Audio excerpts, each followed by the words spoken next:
We'll be on in a couple of minutes, folks.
We're back.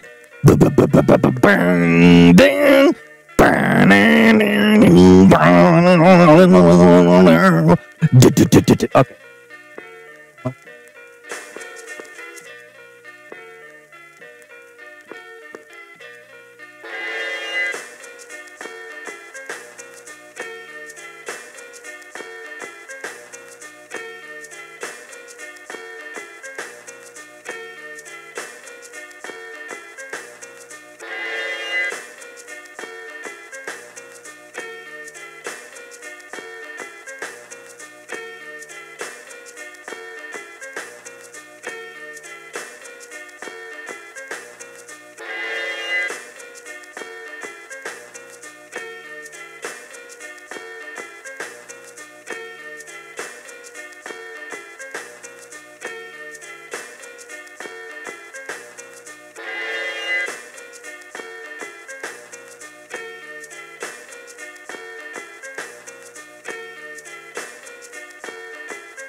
It was kind of cool.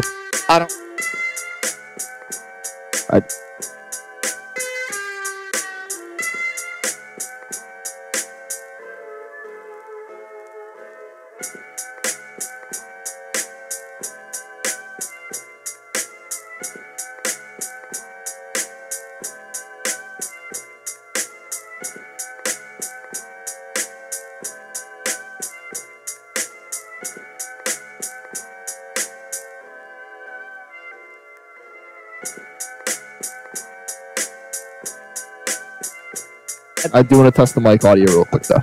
Alright. I need to get a fucking arm for the fucking thing. Yeah, no, it was. I'm probably gonna just get that like after Christmas stuff for myself. Buyout money. I know. I'm thinking about getting a new mic with my buyout money. I fucking hate the sound.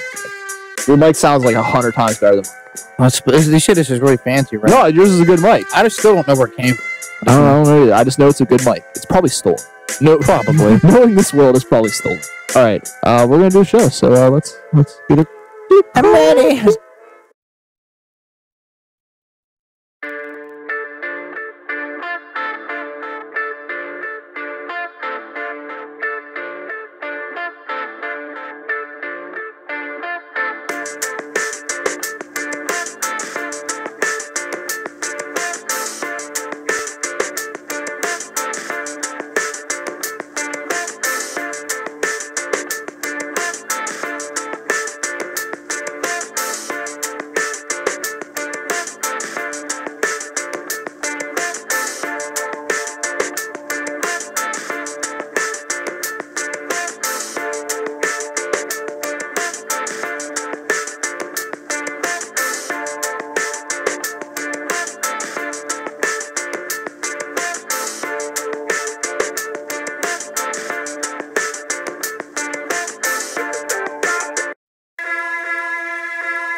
Hello, all you listeners out there. This is the Phenomenal Podcast with your hosts, Tony Musolino and Drake Duncan. Ladies and gentlemen, we are here just hours away from Clash of Champions. This is the 31st episode of the Phenomenal Podcast. I am your host, Anthony Musolino. And of course, as always, joining me here today, my cat Lucy from across the room. Lucy, how you doing today? Meow. Okay, no, we're just kidding. Because the real man sitting next to me is just, he's so sleazy that there was, like, last week after the episode, there was, like, a grease stain on my couch. Drake Duncan, how you doing today?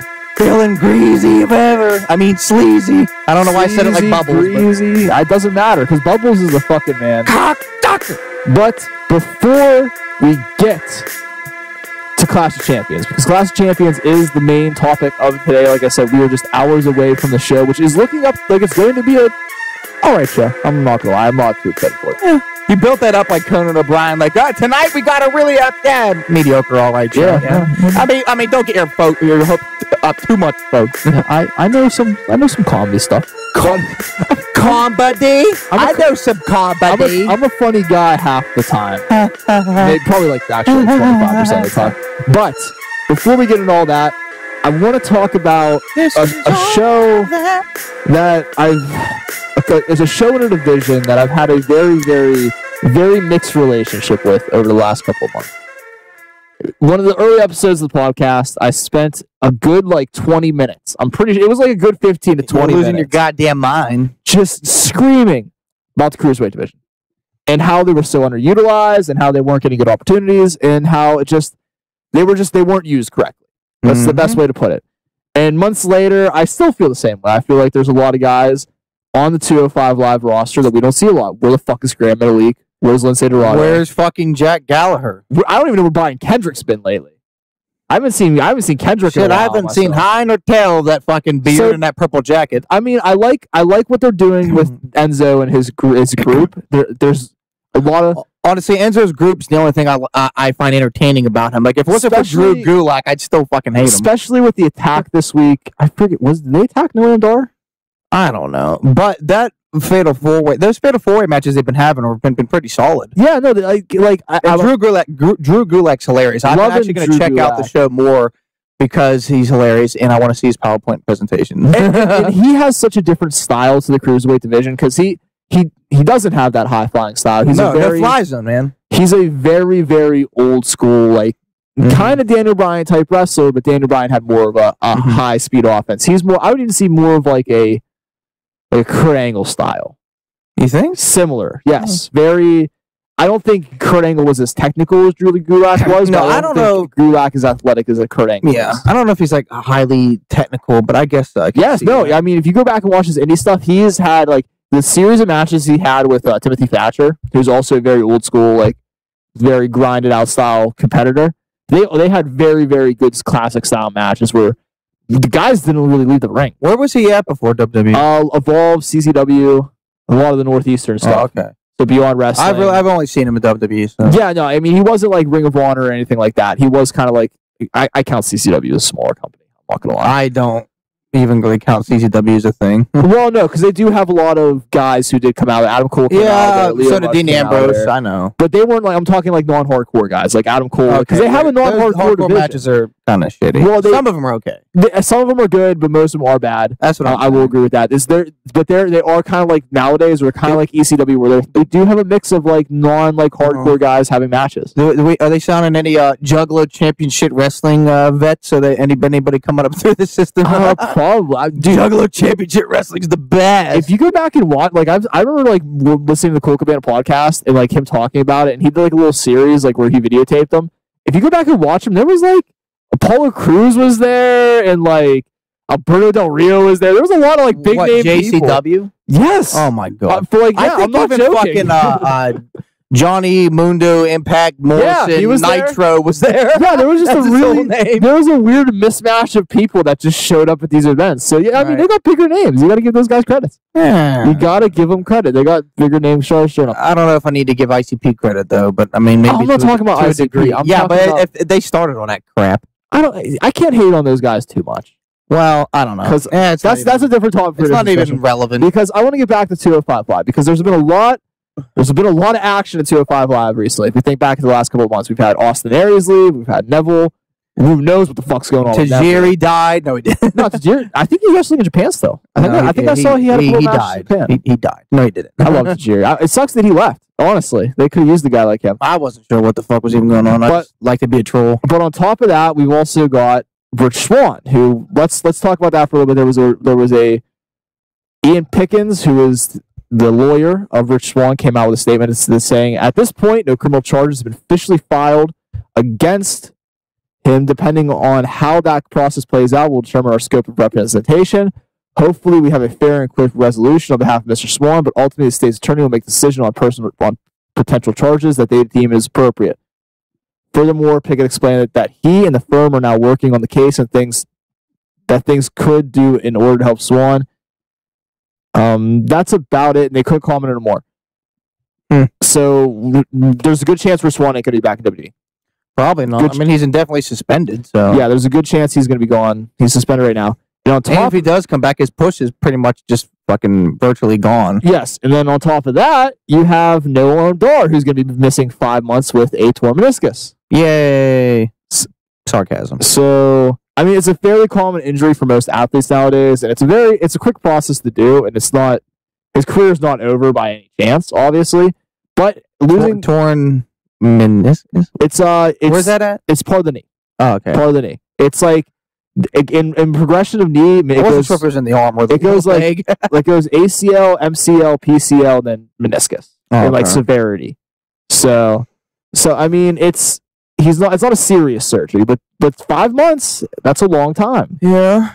So you got that happening. Well, you lose those 4 guys, but coming up, you have Hideo Itami, who we'll get into in a minute, because I want to get into this other guy first, and that is Rockstar Spud from Impact. But before we get into what our thoughts about how Rockstar Spud would do, we're going to talk about what he did to Impact Wrestling. And as much as I hate Impact Wrestling... I forgot Hornswoggle was on there. Yeah, Hornswoggle was there for a little bit. But as bad as I hated Impact Wrestling, I talk shit on Impact Wrestling all the time, Rockstar Spud fucked over Impact Wrestling. Like, in the truest of fashion. So what apparently happened was Spud was expected to sign a contract with Impact. So what they did was... What was it, for like another year or something? Something like that. So what they did is they paid the legal fees to get his license renewed for another year. Mm-hmm. His visa to stay in the United States for 1 more year. The instant he got that immigration stuff seated out and everything was good to go, in return to the country 2 weeks later, he asked for his release from Impact Wrestling. Right after that, signed with WWE. So, as much as I've hated on Impact, I really feel bad for him at this point because they did the right thing. They tried to help out a guy. They were trying to get a job. A guy you could really consider was a homegrown star in Rockstar Spud. Yeah, that's true. Like, they found him through British Boot Camp. They made him what he was. I started to get into him, a couple of years ago, back when I got into it. I have spouts with, TNA, Impact, whatever it is. I go back and forth. Like every other year or two, like, I'll get back into it and then get out of it again, get back into it. Yeah, I mean, it kind of sucks because he seems like he would have been like, he was almost like kind of molding his way into a mainstay there, almost kind of like. Yeah, definitely. Almost kind of like EY did, you know what I mean? Like EY was a mainstay there for a while and like had a kind of a goofy character, but was also taken seriously at the same time. You could even compare him to a guy like Christopher Daniels. Yeah, did stuff like maybe not Chris Daniel levels, but somewhere. Well, not athletically, but I'm saying like homegrown style. Like, I mean, Chris same with like EY. Yeah, like Christopher Daniels did come up in the independent scene, but he was a TNA guy for a very long time. Yeah, I always see, even like when I see him and the Motor City Machine Guns and Kaz and Ring of Honor, I'm like those are TNA weird. guys. Yeah, it's still weird. Even like seeing like guys like EY and Bobby Roode and AJ Styles in WWE, and even Samoa Joe is still weird at points. Yeah, you know what I mean. But it's also really cool. Oh, it's great. Yeah. No, it's great. It's great to see. It's like both. I don't want to sound like a typical wrestling, but the evolution of wrestling. You know what I'm saying? It is surreal sometimes. It is because I mean, process. It sucks for Impact because you figured those were guys that were going to stay their whole careers in those companies, right? Because if you were to think, if TNA at this point still had all those guys that we just named, plus I'd still be watching because they are the reasons why I did watch. And they would have an opportunity to be honest. And they would add an opportunity to add guys like they could have kept guys like Cody Rhodes. And I mean, there's a lot of talks that EC3 and Bobby Roode are going to be leaving the company soon. Bobby Roode or Bobby Lash? I'm sorry. Oh, I'm like, Bobby Roode already did leave. Why did Cody leave? Just like creative differences. It was the best decision he made. He was only there for like a fucking cup of coffee, though. He left because he realized he had an opportunity to join the Bullet Club and to take over Ring of Honor in the main event Ring of Honor Final Battle. Okay, I didn't know if like something bad happened, or something. I mean, because he was there very shortly. Yeah, no, I mean, it wasn't like a good exit. It definitely wasn't like he was happy to leave, but because I mean, him and Brandy left at the same time. Now I'm hearing also that James Storm might be leaving too. Yeah, did you hear that? Because it has a lot to do with the move to Canada. Mm-hmm. So they honestly, I've been so out of the loop. I honestly thought they were still filming in Orlando, and then I actually checked out some of the recent episode. I'm like, oh wait, they're filming out of Ottawa now. Is that like an every that's week? A permanent move? Yeah, it's a permanent weekly thing. Anthem's based out of Canada, so they want to make it. I mean, if you think about it though. Canada's an open market for pro wrestling because I mean WWE goes up there every once in a while and they have a big fan base up there, but at the same time they don't go up there that often. No, but they usually when they go up there it's a pay-per-view and a Raw after and maybe a SmackDown after. That's about it. It's not like they're touring up there like every other week during Canada. They've only had, to my knowledge, one WrestleMania up there. They should have another one.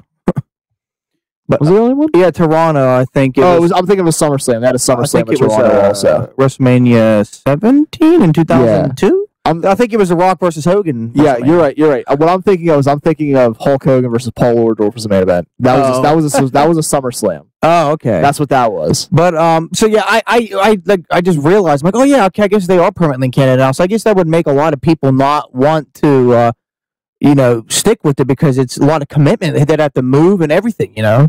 If you're going to be in Canada every week, think about it. If they're in Canada now and they lived in Florida, that's a big move. But there's a lot of rumors that Impact's the reason behind it because they don't want to pay for. Because if you think all these guys, you got to get for every American star you're bringing in, you got to get a visa. Oh shit! I didn't even think about that. Because and then if they're up there full time, a lot of guys got to think about, well, is it just a better feasible option if we're doing a weekly show and it's going to be live weekly? I don't know if they're still doing pre-taped or if they're doing live. I don't know the full circumstances. If they're doing live shows every week, you got to start thinking about moving to Canada at that point, right? But I'm going to try to call it Impact because as far TNA is pretty much just like obliterated now. Like the name, it's going to be hard for me. I'm always going to be calling it TNA. I know, but Dixie Carter's also gone out too, so it's kind of like I'm trying to like. No, you're 100% right. It's not TNA anymore. I know. I still call it TNA too, but here's the thing, though. It's because for years we grew up with 3-letter companies: WWE, WCW, ECW. You know what I mean? Yeah. But to call it anything other than a 3-letter names kind of takes some adjusting. But shit, what was I going to say? Fuck. Well, as far as Impact goes, it seems like there's like. They've always been like an anomaly. It seems like they're getting better and getting worse at the same time. They've always been like 1 step forward, 2 steps back in their evolution of a company. Have you noticed that? No, definitely. Every time they get better, they get knocked down a notch again, and then they get knocked down another notch, but then they go back up. They're always just going up and going down, going up and going down. It's like I just feel like they're forever going to be a company that's always going to just live in that, and they don't even do it intentionally. No, you're definitely right. It's crazy though. Like, how will they continually find a way to stay alive? But just barely. It's insane. It's like a cockroach at the end of the world. They just keep on surviving. But there are times where they're not even bad. Though they actually are entertaining and good. And then there's other times they're completely shitty. I've never seen a company in my life that has been like so good and so successful at the same time, so terrible and such a failure at the same time. They truly are an anomaly. They're like. A lot of people would argue WWE on that point. Really? A lot of people would, yes. But still, though, they're juggernauts, though. Vince McMahon's a billionaire. That's why he can't fail. But that's what I'm saying. He does make a lot of very, very dumb decisions. Oh, absolutely. There's just so much quality in WWE that's been crap. Before we get back to that, but the difference is Impact doesn't have billions of dollars, and they still find a way to survive. It's impressive. You're right. But speaking of, I kind of want to go on a tangent real quick because we'll get back to 205 Live. We'll get back to Impact. Okay, because I want to talk about somebody else. We'll get to that in a second. But we brought Vince McMahon and him making some decisions. Did you hear about the stupid decision he's thinking about making here in the future? I did. And I have no words. I really don't. I don't either because there's literally been talks of Vince McMahon resurrecting the Extreme Football League. I'm pretty sure that's what the XFL stands for. Yes, it was. Mind you, the last time it was alive, I was 13 years old. Like it doesn't, maybe even 12. Yeah, I would have been a lot younger than you. I don't even know. I'm just saying that I just want to show you how long ago that was because I was that young. This was in 2001. Here is the official. Years ago. This is the official statement from Dave Bixenspan. A WWE spokesman issued the attached statement to me and Despot in response to the inquiries about tonight's rumor of a soon announced XFL revival. And here's what this is exactly what the quote says from WWE. This is from Vince McMahon himself. Vince McMahon has established and is personally funding a separate entity from WWE, Alpha Entertainment, to explore investment options across the sports and entertainment landscape, including professional football. Mr. McMahon has nothing further to announce at this time. What the fuck is Vince McMahon thinking? I don't know. Football, at this point in time, you can look at it at every level, from NFL to college to high school to youth. It's a dying sport. Well, so maybe this might be the resurgence they need? No, it isn't. Because I'm just saying the sport in general is in trouble with all the CTE stuff that's going on. Is that the bullcrap with the protesting and the sitting down on a flag? No, that's the brain injuries. That's the problem. WWE's having the same problem too. Every sports. What's the shit with the protests with the national anthem and all that? That's just more bullshit. That's just dumb, stupid shit. But that's not helping them. Plus, on top of that, there's a decline in ratings just across the board and everything, and all television. Heard from my friends. Just all television in general ratings have been down because people are cutting the cord. It's a true fact and it's a true statement. Yeah. You can find research on that anywhere. Everybody's talked about this. Everyone's cutting the cord. Exactly. With stuff like with Amazon Prime and Netflix and Hulu and stuff like that, television just really isn't a viable option anymore. It's too expensive. WWE's actually their deal with USA is over in 2019. Do you know that? That's why you heard about this week that they've started that Facebook show. That's why they're starting Facebook show. It's like going to be like it's a mix-up mashup, something like that. No, I can't remember. Didn't hear that. It's going to be SmackDown versus Raw going against each other. It's weird. Well, and this will tie back into 205 Live because they're going to be filming it after SmackDown. And it's going to be live Facebook show. It's going to be live on Facebook after SmackDown, which brings us back to 205 because how are they going to do 205 Live? We don't know yet. Oh my god! This is how it brings it all together. Boy. See, I know what I'm fucking doing. Hold on, I've read that Vince McMahon was one. He like filed for like some other names like UCL and some all kinds of other shit. I saw some article. Do I talk about 205 Live for a second? Yeah, well, to bring it back to 205 Live, let's with all that stuff with Rockstar Spud being addicted to Impact. It's good for WWE because Rockstar Spud is a good name to bring in, even though he's not the best wrestler. He's the guy who could go toe to toe on the mic with Enzo Amore any day. Mm-hmm. I could see it happening any day. So with that happening, and then of course with he's trademarked the UFL United. Yeah, that's what I meant. So like, what the fuck does that mean now? Is he gonna be having more than just XFL? Like, or maybe that's the plan because the XFL couldn't work in this day and age with the. Maybe she's just gonna call that. It's gonna be like XFL, but called something different. Yes, because if you think about what the XFL was, it was innovative in a lot of ways because it brought Skycam and it brought like mic players and all that. It had a lot of good to it, but stuff like the scrum at the start of it for the ball, that was dumb and was risking injury. And then also there was no really late hit calls. You could kill guys out there. Yeah. Like you could kill guys out there. You couldn't do that in this day and age. With injuries with this, like I said, the CTE stuff like that, which is going to be hard for Vince McMahon. I don't think he realizes what he's getting into because he already has a lawsuit with WWE, former WWE stars coming after him. Yeah. So I don't know if football is the best venture to get into. He also trademarked URFL. I don't know what all this stuff means, but he definitely has something brewing up with football. I think it's going to be like a reincarnation of XFL. But at the same time, it'll be different. It'll be called something different. Yeah, they've been trademarked under the same branch, Alpha Entertainment. They've all been trademarked on this, and it is the URFL, and then the same thing, but for some reason the R is lowercase. I don't know why. Yeah, see, I don't know what that means. Well, all we know at the very, very least that Vince McMahon plans to bring back football in some way, shape, or form that but co-lines with what he wants and what he desires. Yeah, and then on Vince McMahon's vision of football. Yeah, but now that I said all the negatives, let me say some of the positives about this because this is actually something that could work. Because if you look at like companies or leagues like the AFL, which is the Arena Football League, and there's also the Indoor Football League. Mm-hmm. They are football leagues that they're not like at the highest level prospering, but they are prospering. True. So, and then if you look at other sports, like look at soccer for the greatest example, and you look at like countries like England or like Italy or Spain or like the major countries, France. Soccer's football over there. Yeah. Well, what I'm saying is there's multiple leagues. There's layers to it.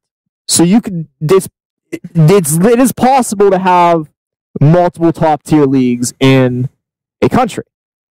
Make it work. I mean, look at all the wrestling promotions we have. It can work. Exactly. Like, I mean, there are a lot of people who have been getting turned off by football. And as we're speaking of football, the Patriots and Steelers game is about to start, so I might be fading in and out of this podcast. I'm just going to warn people right now. But it's a viable option. I don't know how well it's going to work. He lost $70 million last time. He's probably going to lose a lot more this time. Probably. But if he gets if he does it right and he can get actual good football players and because there's a chance, there's a lot of guys who come from college that never get to play in the NFL. And they go to leagues like the AFL, the IFL, or even like the Canadian Football League. They do leagues like that. Mm-hmm. They could be interesting coming to another league in the United States where they're playing regular football in the United States. Mm-hmm. There is an opportunity at that. So it's interesting to see that. Hopefully it works out for Vince. But to get back to 205 Live, we have to talk about him, and that is Hideo Itami. Yes. Now, when is he coming up? You said next week. He is debuting. So technically, is that why he's been off NXT? I've been wondering where he's been, dude. Yes, that's why he's been off of NXT. All right. So makes sense to me. How do you feel he's going to fit on the NXT roster? Because you think he's going to come? You mean 205 Live? Yeah. Sorry. Do you think he's going to come up heel or babyface? Do you think? Obviously, he's going to get slingshot at the top very quickly. Well, he better. I feel bad for the guy because if you think about it, he was supposed to probably have. He was like how fast like Finn Balor got like skyrocketed to the top, right? Oh, yeah. That probably would have. That was like probably supposed to happen with Hideo first. Hideo. What is it? Is it Hideo or Hideo? It's Hideo. I can't fucking speak Japanese, so Hideo Tommy. It should have just kept it as Kenta. He was down. Okay, he was down. No, I'm sorry. The game's on the back. Just so everybody's clear, I'm a diehard Steelers fan, and I absolutely hate the Patriots. So if you hear me randomly yelling, if you hear me randomly yelling in the background, it's because I'm yelling at the game. I'm sorry. I'm just apologizing right now. All right. Well, Kenta should. He's a talent that should. When did he come in? By the way, he came in before Balor, didn't he? He came. Yeah, he introduced Balor. Yeah, so I think he was supposed to have his spot, but poor guy kept getting injured. If you remember, he was gone for a year and a half with that debilitating shoulder injury.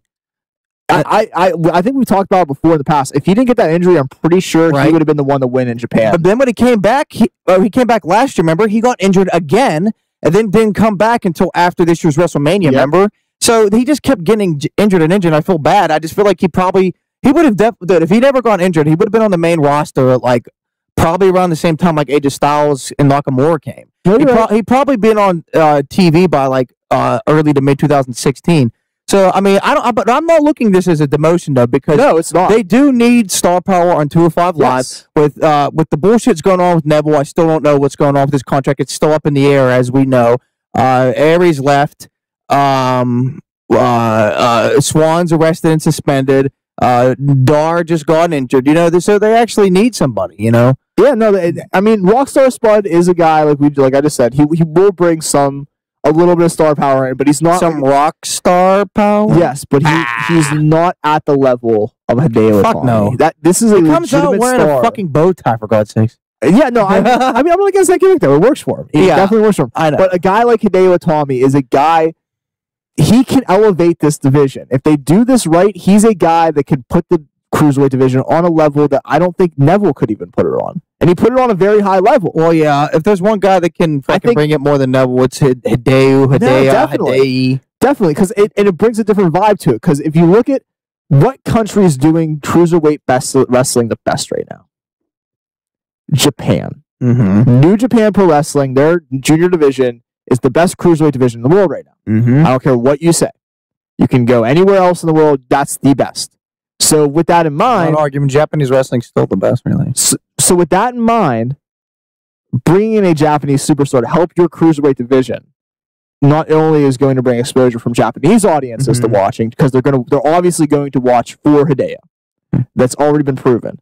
So with that, on top of him being such a big star that he is, he's going to bring legitimately a lot of eyes to the cruiserweight division. And I think what it's going to do is it's going to make other guys from the outside who are cruiserweights look at WWE and say, well, maybe it's time to hop on this cruiserweight division if I can.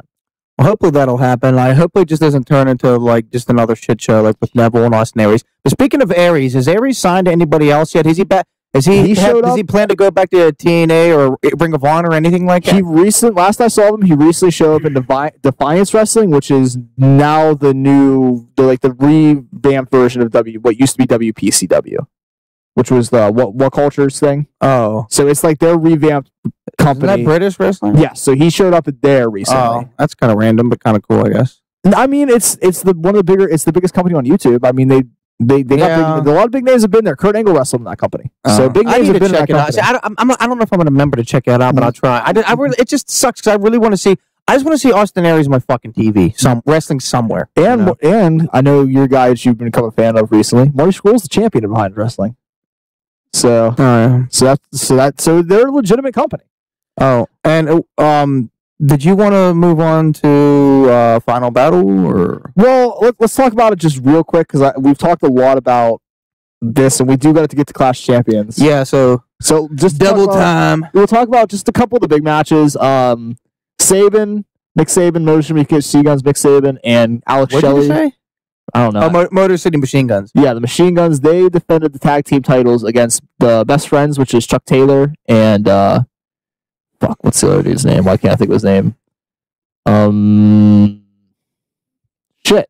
Wait, who? Chuck Taylor, Best Friends. It's Chuck Taylor and Chuck Beretta. I'm sorry. I was gonna say Chuck I don't know. Beretta. I don't know why. I could see his face. I couldn't think of his name. But They used to be in WWE, yes, they did. but I don't know who the other guy he was with him. Though. Yeah, no, not They Chuck. had like a video game gimmick. Wasn't it? Was it Kurt Hawkins? No. That was Kurt Hawkins teamed up with Zack Ryder. I don't know who the other guys. It doesn't. I don't know, right but they defended against them. They had a pretty good tag team match. Motor City Machine Guns retained. I like we said earlier. I love seeing them. Then Jay Lethal and Marty Scurll had an awesome match. Marty Scurll looked fucking awesome coming out with his entrance in the all white. I need to see this fucking show. They had a really great spot where they did like an homage to Eddie Guerrero, where Marty Scurll smacked the chair off the ground. Oh, I did see a clip of that on Facebook. Threw it to Jay Lethal, and then Jay Lethal opened it up and put it around his neck and fell out too. That was awesome. Loved that. That was an awesome match. Matt Taven versus Will Ospreay was surprisingly a good match.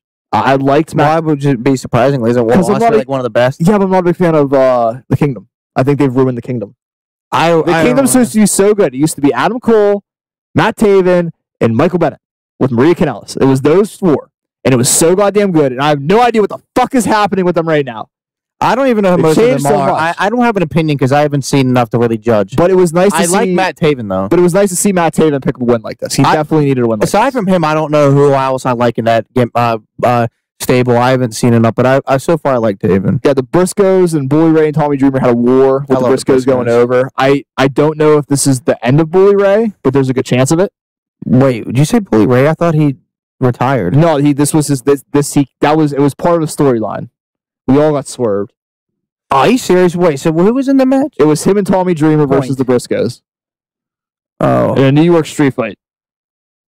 Oh my God! So Bully Ray had one more match. They brought out we got swerved. They brought out lightsabers. I thought he was done, dude. This was very, very random. Like it reminded what the match at some points reminded me a lot of was it kind of reminded me a lot when they had the match in TNA against Axl Rotten and Balls Mahoney.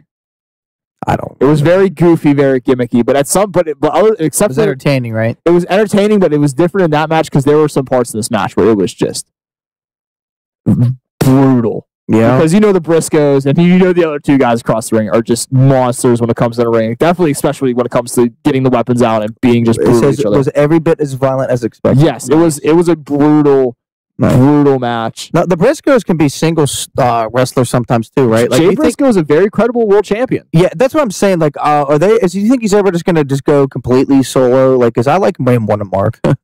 I don't think Mark's so. kind of a goon. Because as long as they're brothers, it's like with the Hardys and the Dudleys. Okay, they might feud against each other every once in a while, but they're always going to come back. Well, I hope he just goes for more. I want to see him go for more singles championship. I just think with the way the landscape's been right now, there just hasn't really been an opportunity. Because I mean, him and the Briscoes and Bully Ray were a big part in making the 6-man titles that are currently held by the Hung Bucks, which is Adam. The Hung Bucks, which is Adam Page and the Young Bucks. They defeated Dragon Lee, Flip Gordon, and Titan. I don't know if you've seen Being the Elite. They have a really good storyline with Flip Gordon. He's a guy that I can see in the future being pretty big name, surprisingly. Yeah, I've seen Flip Gordon, but I haven't seen him in the Being the Elite thing. I mean, I've seen that show, but I haven't seen that one. Oh, it's very good. It's worth checking out. But then in the main event, it was Dalton Castle versus Cody Rhodes, who dyed his hair blonde for the match. Looked a lot like Goldust. Or his dad. But at the same time, I saw a picture. I think it looked pretty sweet. But at the same time, also looked a lot like just like the Joker a little bit. You think? But not what's Joker? The Suicide Squad. Oh God, a little bit. He had the same look to it. So I don't know what his goal was, but the thing I would imagine his dad and his brother. But the thing that bothered me most about this match, I'm sorry, but I don't see Dalton Castle as a credible Ring of Honor World Champion, which he currently is because he defeated Cody Rhodes at Final Battle. It just doesn't make sense to me. I don't really agree either. Bullet Club and he Cody doesn't Rhodes, seem like he is at that level yet. No. I don't take this as me bashing Dalton Castle because I like Dalton Castle. I think he's a good character. I just don't see that character as world. God damn it, defense as world champion material. But I don't either. Has he been TV champion before? Yes. All right. How long has he been wrestling? He just a couple years. The character doesn't seem like. I think it was like 2 years. I don't know. It's been mostly been Ring of Honor. Too goofy to be champion. I don't know. But what bothers me is Cody Rhodes and the Bullet Club they're skyrocketing right now. Yeah, they're supposed to be unstoppable. So what the fuck? When Cody was going around with that champion, going to these signings, he was being the elite, even though it's a stupid YouTube show, gets a lot of eyes on wrestling. And him walking around with that Ring of Honor World Championship, also a very entertaining show. Yes, it's very, very entertaining.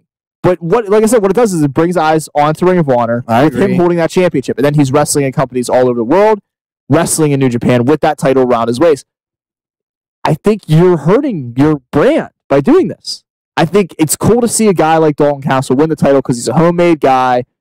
It's a good story because he's a homegrown guy.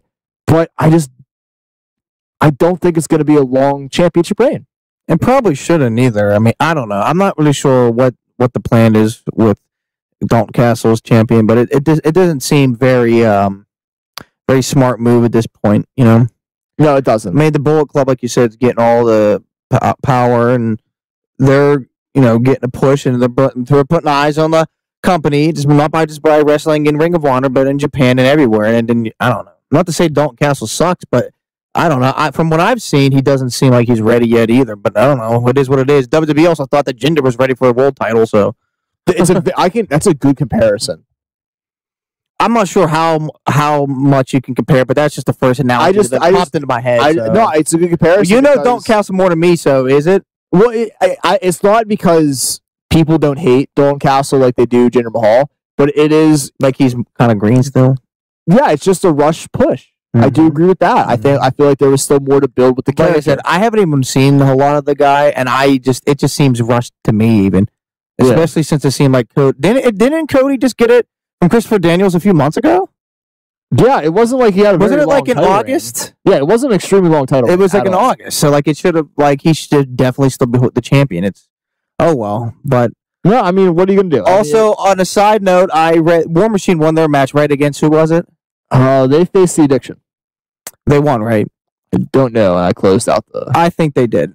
I read that they might be coming to WWE. They had like some kind of bow out. Yeah, you did show me that. So the episode where one of them, I'm not sure which one is. I don't know if it's the bigger one or the bald guy. But Ray Monroe, he's the bald one. He's married to Sarah Logan, who was Crazy Mary? Yeah, Crazy Mary. Yeah, so she's in the Riot Squad. She's in the Riot Squad on SmackDown currently. So it makes more sense that the War Machine would be signed to WWE so he can be together with his hubby. And it's a team that would make fucking sense. I am so pumped for this. Can you imagine War Machine versus Bludgeon Brothers or Authors of Pain or Sanity? You know how amazing that'd be? Oh, it'd be incredible. Could you imagine them versus the Usos? Yeah. Them versus the New Day? It sounds so good. But I want to get away from independent wrestling because I do want to get on Clash of Champions. Before we do Before we do that, we got to talk about Chris Jericho showing up in Japan.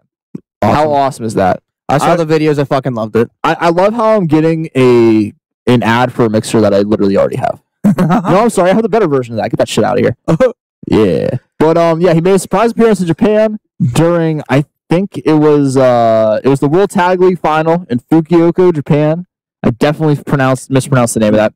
But dude, I'm sorry, but Jericho in the background right now for a second almost kind of looked like Undertaker. Yeah, but the Elite beat Roppongi Vice 2.0, whatever they're going by. Don't ask me to pronounce this shit correctly. Then after that, there was a pre-recorded video, and it seemed like it was like the same time they shot the first video. Oh, because it was like the same clothing, same location. But right after that video ended, it cut to black, and all of a sudden, Chris Jericho's in the ring, and this is a very different Chris Jericho from the guy. List and all that. We saw on WWE. Here's the thing. He's unhinged now. He doesn't have to worry about the PG, umbrella. Like he can do whatever he wants now. It's fucking awesome. And the best He's free. And what showed the best part of that is he had a sick code breaker on both Kenny Omega and Don Callis. Mm-hmm. And also they sold Kenny sold that code breaker really well too. So did Don Callis. Did you see Don Callis' code breaker he took? He sold that perfectly. Mm-hmm. And then, but after the code breaker, Chris Jericho takes the U.S. title and he smacks it up against Omega's head, busting him open. He punches it a little bit more, hits one more code breaker, and then that's the end of that. Then the day after that, there's a press conference. Kenny comes out, gives his usual press conference. This was in Tokyo, about the Tokyo Dome. Gives his normal one, like saying, "Oh, Jericho made a mistake. I'm going to get back for it." Like he had his head like bandaged up, sort of very well. Chris Jericho's having his press conference, and all of a sudden, Kenny Omega like dives from like the third row and clears the fucking table. It was one of the coolest like fight starts I've ever seen in a press conference. And they go at it. Chris Jericho then proceeds to throw the table at Kenny Omega. And they kind of brawled. A lot of swearing from Chris Jericho in this moment. Yes. I loved every second of it. Right. Yeah, you haven't really seen that Jericho like ever, really. Never. So I'm very... If I was New Japan, as big as your world championship is, this is the main event. And that's what he was saying, too. He was saying, was it Naito versus... Naito? Was it Naito? Naito versus Okada, I think. Yeah, and he was like, because that's like the actual main event. But Jericho was saying, let's be honest, on a national scale, on a worldwide scale, you know what I mean? Yeah, we're the real main event. It's fitting it's for the U.S. title too, if you think about it. Yeah, I didn't realize it was going to be for the U.S. title at first, but if it really is for the U.S. title, right. Like I know they're both Canadians, cool. But what I mean is like.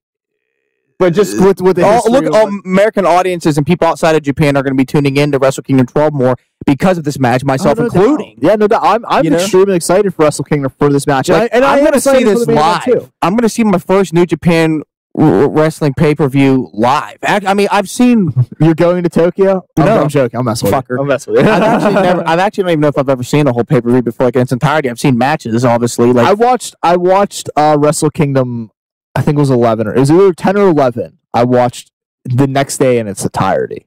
Nice.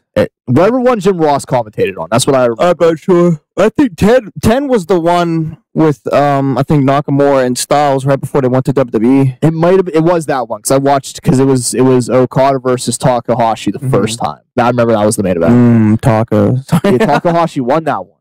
Okada had to come back the next year and win. Nice. So this is going to be awesome.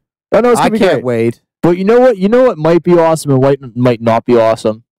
The show that's happening in less than 3 hours from now, and that is Clash of Champions live on the WWE Network. What we're really here to talk about. And like I said earlier, a pay-per-view that I don't know. With Final Battle just being a couple days ago, it's going to be hard to live up to it. Because there's a lot of interesting matches on this card, but at the same time, there's a lot of boring ones. And which ones do you think are boring? Mojo Rawley versus Zack Ryder. Oh, yeah, let's start off with that. Absolutely. Have no interest in that match. None. At all. So I'm just going to pick Mojo because it makes no fucking sense if Zack Ryder wins, and that's the only reason why I'm picking it. And it's no interest. No one cares. Honestly, they could have this just be a dark match in general if they cut from the just cut from the DVD also. I don't think I'd give a shit. No, all pre-show matches, none of them make the DVD. You're right. Another match I have a little interest in, the tag team title match. I think it's a disrespect to the Usos and the New Day to have them facing each other again, especially with it being a fatal four-way match. Well, it also gives more opportunities to the other team, so it kind of makes feelings. But that's another thing that makes me mad because it was supposed to just be Rusev and Aiden English, which I think would have been a good match. It was supposed to be. Did you say Usos versus English and Rusev? Yes. And then they added in the other teams. Who were the other teams? New Day and who else? And then Benjamin and Gable, which I don't know why Benjamin and Gable are here right now. I actually don't. I don't like them as a team. They're boring. They have no chemistry. They were so much better when it was American Alpha. Yeah. And like I said, don't get me wrong. I think Jason. I think Chad Gable. Yes, would be better as a single superstar. We've talked about this, and so would Shelton Benjamin. So would Shelton Benjamin. Yeah. I don't even know why I say it like that. But as far as the tag team goes, they suck together. They don't have any chemistry. But Chad Gable and Jason Jordan did. They had chemistry, But I'm even thinking that, like, I don't even like Jason Jordan that much as a single star. However, it looks like he might be turning heel soon, so that might be interesting.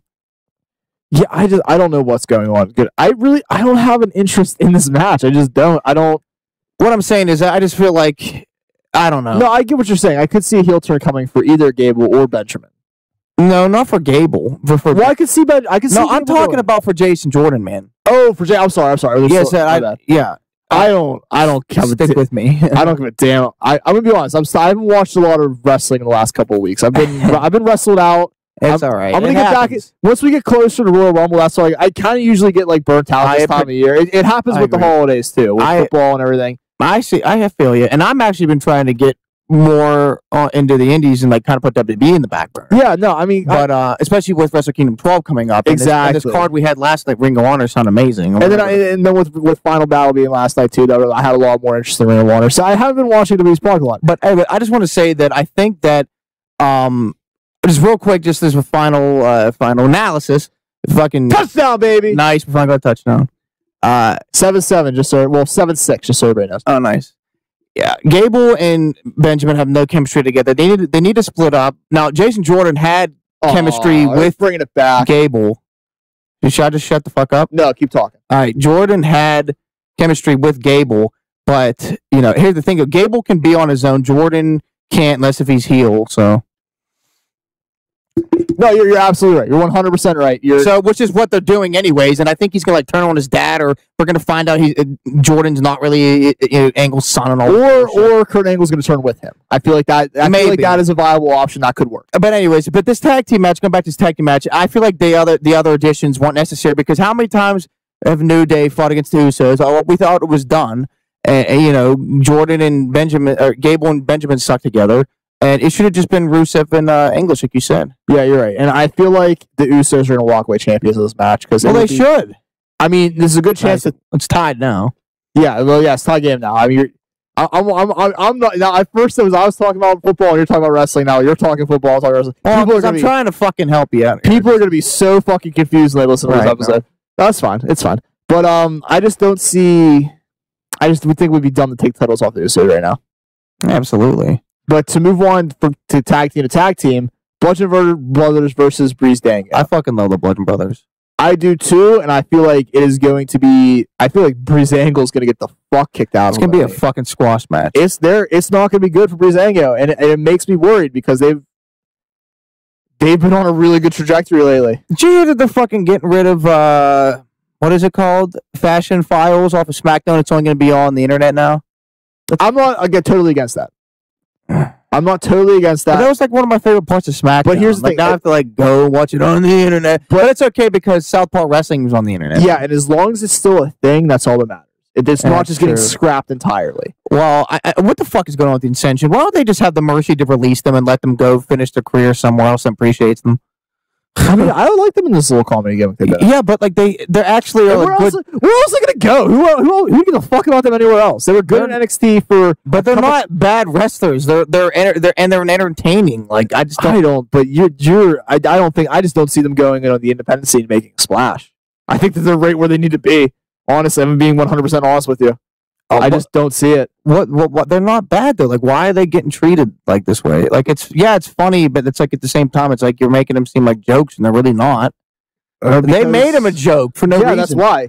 Because they came on the main roster and they instantly compared themselves to the Legion of Doom. That wasn't their fault. That was the way they booked. No, you're right. You're not wrong in that point. But I'm just saying that was the end of it. They fucked them over, and it's not their fault that they got fucked over. And if you think about it, look how dominant they were in NXT. I'm not saying they're amazing and they're incredible, but they deserve more than they're getting. Can I tell you my problem with their run in NXT?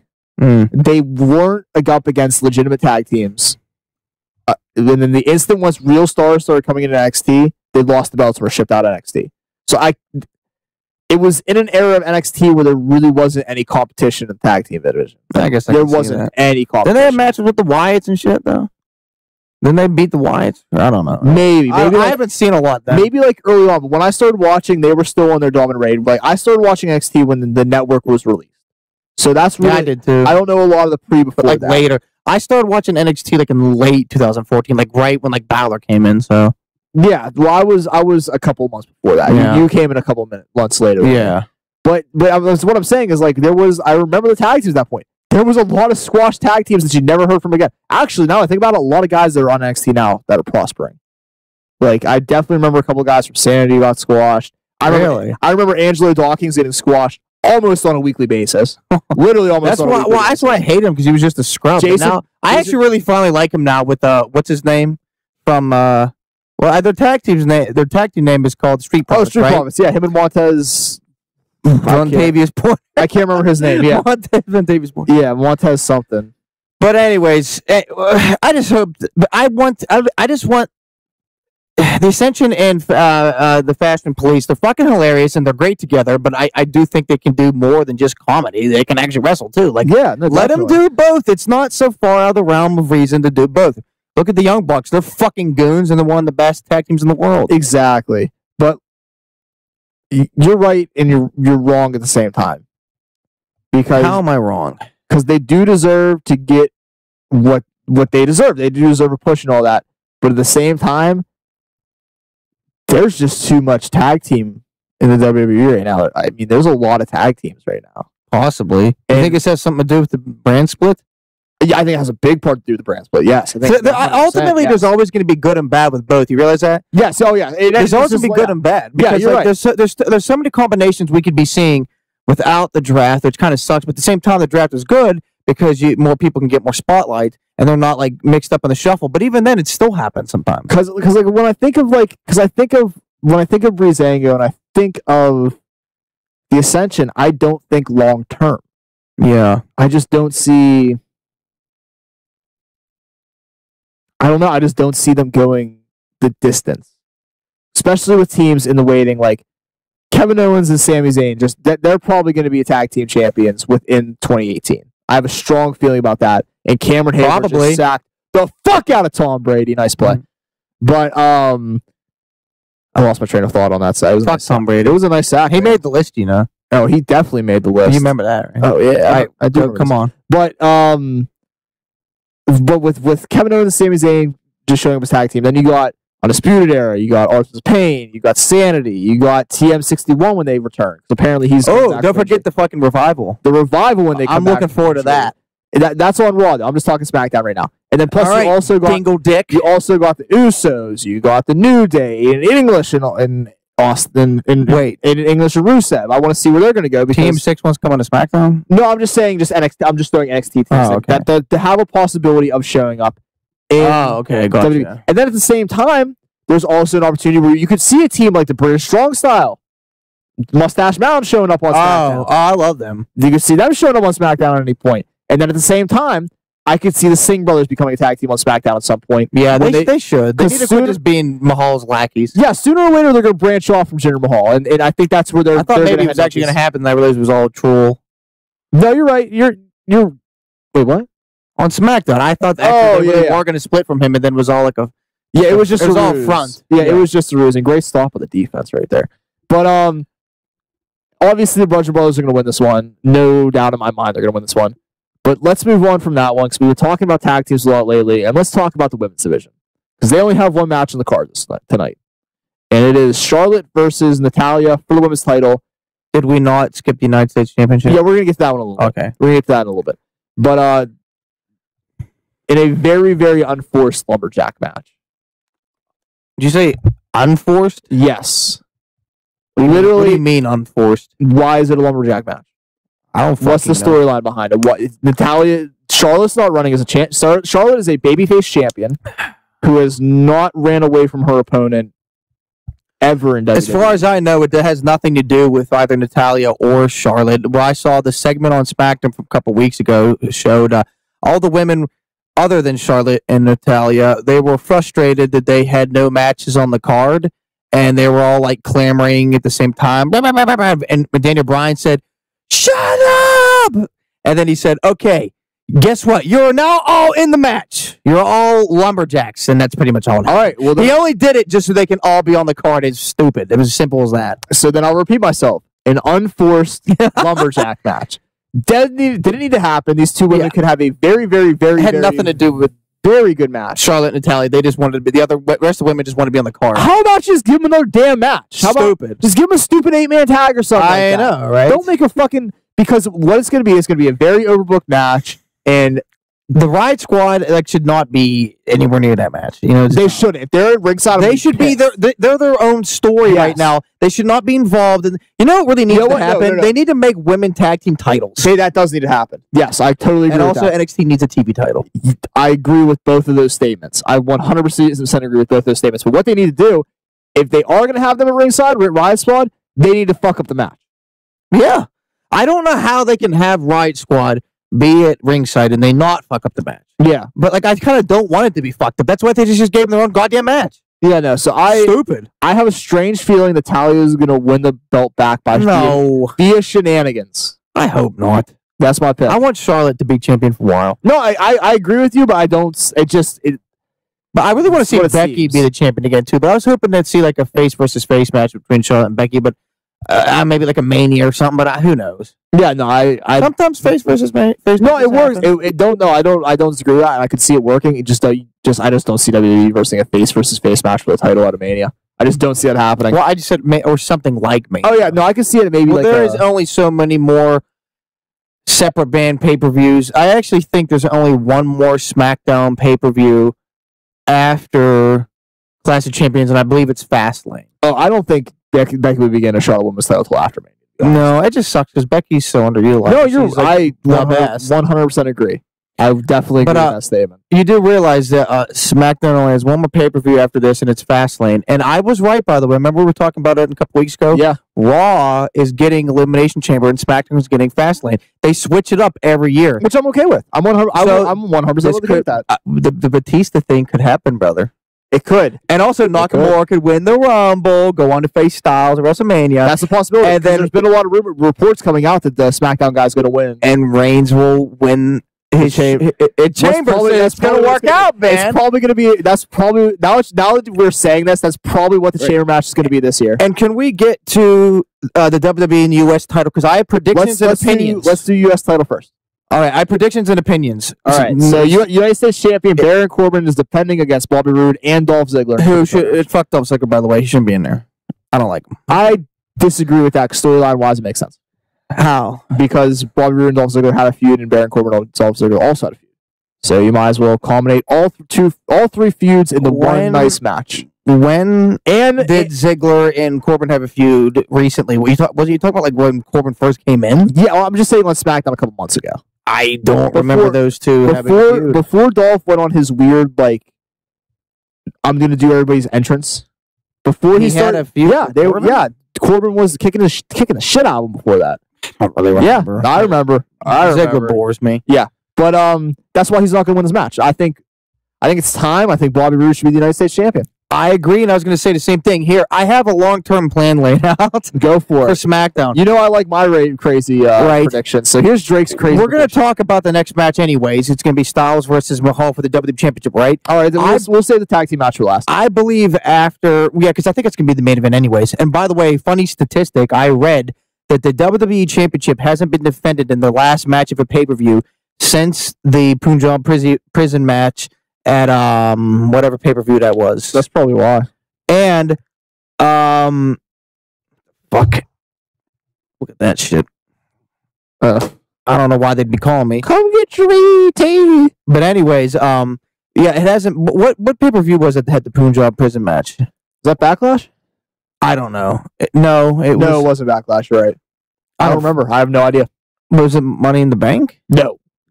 Are you sure? Because I think that's when Corbin won the title, won the briefcase, dude. It was a SmackDown pay-per-view. Yeah, but I don't think they would do Punjabi prison. I don't fucking know. Punjab in the Bank? Yeah, Punjab in the Bank. That's going to be the new match. It doesn't even say what the Battleground. Okay, I mean, I know some stupid pay-per-view. Yeah. But anyways, that was the last time the WWE Championship was defended at a SmackDown pay-per-view, and they said that if Owens and Sammy's match ends the show tonight, that would mean that it's been like 6 months since the WWE title was defended in the last match. That's kind of fucked up. Yeah, it's because Jinder Mahal devalued the title. Well, that's what I'm saying. Exactly. Yeah. So no, I don't think it's going to happen again until not till Fastlane. That's the last chance before Mania. But anyways, I digress. I was just going to say that I think that Styles needs to retain I'm looping it around. He needs to retain the WWE title tonight for several reasons. First of all, like you said, Mahal devalued the title. Ticket sales were down. It was just a stupid call. It was a stupid move to do it. Especially when they fucking squashed the Triple H in fucking India. Well, I actually have an article about that where Triple H defended it, and I'll let you look at it. There's no defense of it. I don't give a fuck what Triple H said. There actually is a defense. No, there isn't. They built up a star to go to Japan and have him fucking lose in Japan. Bring up the article. Fine, because Bring it up. You need to calm the fuck down. No, it pisses me off. what he said, I was pissed too. Then what Triple H said actually kind of made sense. No, I got to see this. There. I got to read this. Well, you read that, and I'm going to keep talking, all right? All right. So, anyways, I think that Styles needs to retain for many reasons because Styles is a much bigger star. He's much more valued. And also, I think after this match, Mahal needs to go away from the WWE title picture. However, going back to the U.S. title match, I think that Bobby Roode should win that match so Mahal can go after the United States Championship and be United States champion like he should have been from the beginning. So, I was listening to what you said, yes. But Triple H is a fucking idiot. I don't know. I agree with it. I disagree with this 100%. Okay. You know why? You know how you make a guy a star? You have him beat a legitimate star in his home country. You think when the UFC books guys like Alexander Gustafsson to fight in goddamn Switzerland, and then he goes over there and loses and totally kills his career, they think they love that shit? No. If you're trying to put wrestling as a legitimate sport, and you're trying to get people to get behind these guys like they're legitimate stars, you don't send them to their home country or say their home city just to have them lose, just for the sake of having them lose. Yeah, I'm not saying he should have lost, but I'm seeing where he's coming from. Like, I get what he's saying, but at the same time, it was just for, I don't know, when she was sexy as fuck, but at the same time, it was just for Triple H to put a fucking notch in his belt that he beat another guy that was on the rise in his home country. That's all it was. I'm sorry. I don't care what his defense is. Yeah, and everything that you said about Jinder Mahal being the United States champion was absolutely right. Yes. And that was an awesome. Holy shit, that was a catch. Wow. Damn, Martavius. This is the phenomenal podcast, ladies and gentlemen. Yeah, I know, but a whole hour, Jesus Christ. No, I'm saying everything about it's phenomenal. Yeah, go ahead and say what you're going to say. I don't even know. Well, I actually agree that I don't think Triple H should have won. It was still bullshit, but I think that after reading that article, he was able to defend his actions a little more, but it still wasn't necessarily right. Yeah, no, it wasn't right at all. It wasn't right at all. And I like where you're going with the United States title. But I think that, like I said, from the beginning, from the get-go, I think that Mahal would have been bred to be a much better United States champion. The United States, the WWE title win was way too soon. It would have been a much better build, that's for damn And sure. he just got traded to SmackDown. Boy, he's the champion. I was like, what? And I remember when he was put in the number one contenders match, people were like, what the fuck is Mahal doing in there? Me too. And then when he won, I was like, what? And then I was like, there's no way. Yeah, it was like a process. I'm like, what is he doing in this match? I'm like, there's no way he's going to win. I'm like, holy shit, he actually won. Okay, there's no way he's going to win against, or they actually won. I'm like, what the fuck is going on? Modern day Maharaja. Yeah, no, it makes sense. Yeah, but I think that Bobby Roode needs to win the United States title so Mahal can go after him where he belongs. But I think after tonight, well, he didn't have a rematch yet. He wasn't able to cash in his rematch yet with AJ. So tonight will be the rematch. But I think after tonight, Styles needs to retain. It needs to be it. Mahal push needs to be over, at least in the main title picture. However, I think a run for the United States Championship. I want Bobby Roode to get it and have it for a while, but maybe Mahal can get it from him, and then that'll be perfect. Because it'd be much better. You can't have him get it from Corbin, like heel versus heel. Yeah, I like that shit, but the casual audiences don't really get it. You know? And I don't think it would be a good match, Mahal versus Corbin. No, it wouldn't. I couldn't see that. No, I think Bobby could probably carry Mahal. No, I agree with it, and I'm going to go with a very similar prediction, honestly. Okay. That's pretty So I'm going with Mahal loses. Mahal loses. Okay, but anyways, fucking Corbin. Jesus Christ, my brain. Bobby Roode wins the U.S. title tonight, hopefully. I think what's going to happen in that match, Styles retains the WWE title. I got a little more prediction that Triple H. I think Bobby Roode's going to pin Dolph Ziggler to set up more matches between the two. I think that's going to be a big part of the match. I think that's going to be a very big part of the match. I'm sorry, but I've kind of given up on Ziggler. I want him to leave. I want him to go to TNA or something. Honestly, he's another guy that I don't see having a big career outside WWE. Well, I don't know. I could see him. I see him as like another like kind of like John Morrison, except not as good. Oh shit! Don't be injured. Oh shit! I was showing everybody's ass. Oh, please get up, Brown. All right, let's keep this going. Oh shit! All right, yeah, but let's go to the main event because I gotta get watching this football game, and that is Kevin Owens and Sami Zayn versus Randy Orton and Shinsuke Nakamura in a double. I don't even know what to call it. A double referee main event. It's fucking weird. Yeah. with Shane McMahon and Daniel Bryan. They were saying this is the first time ever 2 referees were in a match, but I don't think so. Definitely not. Yeah, they're like first time ever. And like, okay. Oh, there was definitely another time before it didn't look good. What other match was it? I know what happened. Oh, that's a really bad sign. But Shane McMahon made himself the general manager. Then Daniel Bryan. So I love Kevin Owens' Sami Zayn search this week where it said yep instead of yes. Yeah, I love that. And they were going to occupy SmackDown. Daniel Bryan comes out and says he's going to be the other special guest referee in the match to make sure nothing fishy happens in the match. Does it seem like? Is it me? Or does it seem like Daniel Bryan might turn heel or start a feud with Shane? Like I'm hoping this leads to him getting back in the ring. That's my prediction. I think Daniel Bryan is going to win the match for Kevin Owens and Sami Zayn. And here's the thing. Here's the thing. It's kind of we can reassure ourselves with. Even if Daniel Bryan doesn't get cleared to wrestle in WWE, he is going to wrestle again. The only thing he said that would prevent him from wrestling again, in general, is if he gets another doctor's opinion that says that he's not capable of doing it. Yeah, but he will wrestle again in 2018. Yeah, no, he will, and I think But I hope. Let's just hope it's in WWE because it would suck that Well, I don't care if he doesn't wrestle in WWE, but it would just kind of suck that he'd have to be there for so long to just get nothing out of it. You know what I mean? True, and it would suck too that because what's really coming down to is coming down to one guy's opinion. It's Joseph Maroon. He's the one that's stopping. He's the only one. He's the only one that's saying that he can't do it again. Every other doctor that has checked Daniel Bryan out is saying he's good. And remember, they originally thought he had a brain lesion, but it wasn't actually that bad. Like there's something there, but it was like a lot more minute and minor than they initially thought. Yeah, but one way or another, he will be wrestling again. But I'm hoping this is kind of like his ankle might be broken. It might be, man. This is kind of like a tease to hopefully that he'll be able to get back in the ring. So, but and I think there just makes. I think that they booked a very stupid match because it's going to be another loss for Shinsuke because there's no way that they can't fight. They're not going to. Kevin Owens and Sami Zayn aren't going to lose. Yeah, I don't know. I love Shinsuke obviously, but why is he team up with Orton? He should be doing so much because they're two biggest baby faces on the show, other than AJ Styles. Yeah, that's really what it comes down to. Yeah, I don't even know who else Orton would have teamed with besides Cena, and Cena's not around right now. But this goes back to the tag team championship match because you know who should have been facing? They should have been facing the New Day. That would have made much more sense for this match. Who? Kevin Owens and Sami Zayn. Oh yeah, because they started the thing in England, right? Yeah. They beat him up, and it just went nowhere, right? It went nowhere. Why do you think that is? They always changed it. Because they decided that Randy Orton and Shinsuke Nakamura made more sense for this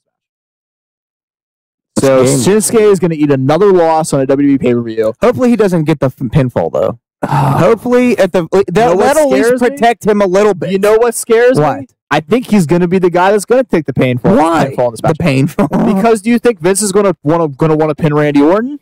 It's been done before. But you know what I'm saying? Who do you think he appreciates more, Randy Orton or Shinsuke Nakamura? Yeah, I know. That's why I'm saying it worries me. I feel like it's going to be another loss for Shinsuke on a big stage pay-per-view. It's bullshit. Well, we'll find out tonight. We will find out tonight. And with that, Pit of Misery was his Amazon. Pretty much. It's fucking Pit 5. Look. Yeah. The Pit of Misery. Pretty much. But speaking... Here's you, wrapping a pallet, drinking a beer. Yeah, no, that's pretty much me. But speaking of...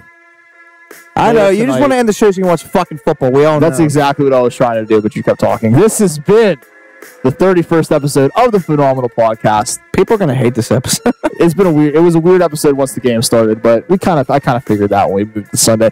But if you enjoyed what you hear, give us a like and subscribe on the Goonland Productions YouTube page. Follow us on Facebook at facebook.com/phenomenalpodcast, twitter.com@phenompodcast, and of course, Drake, why don't you tell them the best website of all?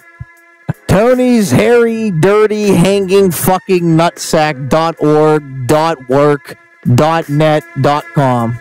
Yes. Yep. And ladies and gentlemen, let us join the fucking Yep movement. Yes, we're gonna join the Yep movement, and I'm gonna go for a better SmackDown Live. Yes, and I'm going to go and hopefully watch the Pittsburgh Steelers. He's going to jerk off to the black and gold. Hopefully that's going to be the end of my night. Because, ladies and gentlemen, this has been the Phenomenal Podcast, and we will see you all next week.